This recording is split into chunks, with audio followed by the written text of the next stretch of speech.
दोस्तों, एक गांव में बहुत तेजी से बाढ़ आ जाता है, जिसकी वजह से एक छोटा सा बच्चा उस बाढ़ में बह जाता है।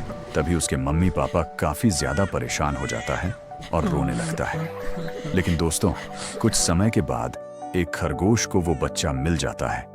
फिर वह खरगोश उस बच्चे को अपना घर लेकर चला जाता है और वो खरगोश उसे बच्चे का देखभाल करने लगता है और कुछ ही दिनों में उस बच्चे के मम्मी पापा का पता लगाकर उसके घर जाता है।